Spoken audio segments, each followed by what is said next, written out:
வணக்கம் மக்களே, வணக்கம். சற்று முன் கிடைத்திருக்கக்கூடிய ஒரு முக்கியமான தகவல் ஒன்றை பார்க்க போகிறோம். சற்று முன்பு முன்னாள் அமைச்சரான துரைமுருகன் வீட்டில் 1000 கோடி பண மூட்டை சிக்கியிருக்கிறது. அமலாக்கத்துறை அதிரடி.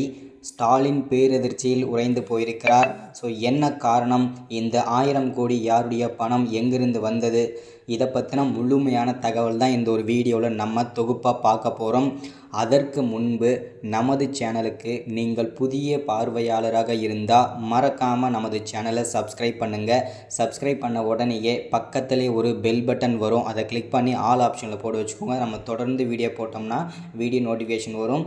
அதை நீங்கள் பார்த்து தெரிஞ்சுக்கலாம். இன்றைக்கி என்ன அரசியல் நியூஸ், இன்றைக்கி என்ன அரசியல் அப்டேட்டுன்றதை வாங்க வீடியோக்குள்ளே போகலாம். மறக்காமல் நம்ம சேனலை சப்ஸ்கிரைப் பண்ணிடுங்க, லைக் பண்ணுங்கள், ஷேர் பண்ணுங்கள். ஓகேங்களா?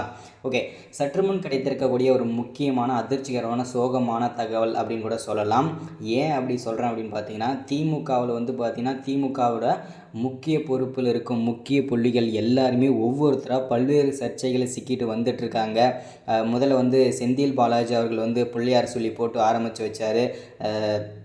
300 கோடி ரூபாயில் வீடு கட்டிகிட்டு இருந்தார். அந்த 300 கோடி அமலாக்கத்துறை அதிரடியாக சோதனை நடத்தி அதிரடியாக கைது செஞ்சு அவளை புழல் சிறையில் அடைச்சாங்க. அதுக்கு அடுத்ததாக பார்த்திங்கன்னா ஏவா வேலு, அதுக்கு அடுத்ததாக பார்த்திங்கன்னா ஜெகத் ரட்சகன், அதுக்கப்புறம் முன்னாள் அமைச்சரான பொன்முடி.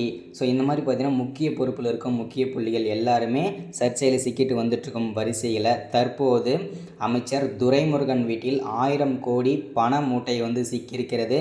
இதனால் பேரதிர்ச்சியில் முதல்வர் ஸ்டாலின். ஏன்னா திமுக முக்கிய பொறுப்பில் இருக்கும் இந்த மாதிரி புள்ளிகள் எல்லாருமே சிக்கிட்டு வந்துட்டுருக்கும். இதனால் பேரதிர்ச்சியில் உறைந்து போயிருக்கிறார். ஸோ பல்வேறு கேள்விகள், அதாவது அமலாக்கத்துறை அதிரடியாக சோதனை நடத்தி இந்த 1000 கோடியுமே பார்த்திங்கன்னா முடக்கியிருக்காங்க. அது மட்டும் இல்லாமல் இவரை கைதும் செஞ்சுருக்காங்க. 1000 கோடி யாருடைய பணம், இது யார்கிட்டேருந்து வந்தது, யாருடைய பணன்றதை கேள்வி மேலே சரமறை கேட்டுட்ருக்காங்க. திக்குமுக்கா பதில் சொல்லிகிட்ருக்காரு அமைச்சரான துரைமுருகன் அவர்கள். ஸோ இதனால் பெரும் பரபரப்பு ஏற்பட்டுருக்கு. அது மட்டும் இல்லாமல் திமுகவின் இன்னும் 11 அமைச்சர்களை கைது செய்யப்படுவதற்கான வாய்ப்புகள் இருக்குது அப்படின்றத அமலாக்கத்துறை அதிரடியாக தகவல் கொடுத்துருக்காங்க. ஸோ அது மட்டும் இல்லாமல் திமுகவே ஆட்சியை களைவதற்கான வாய்ப்புகள் கூட நிறையவே இருக்கிறது. ஏன்னா நிறைய அமைச்சர்கள் கைதாகியிருக்காங்க, பல்வேறு சர்ச்சையில் சிக்கிட்டு வந்துட்டுருக்காங்க. ஸோ இந்த நிலையில் திமுக ஆட்சியை களைவதற்கான வாய்ப்புகள் கூட நிறைய இருக்குது அப்படின்றதுக்கான தகவலுமே நமக்கு கிடைச்சிருக்கு தற்போது.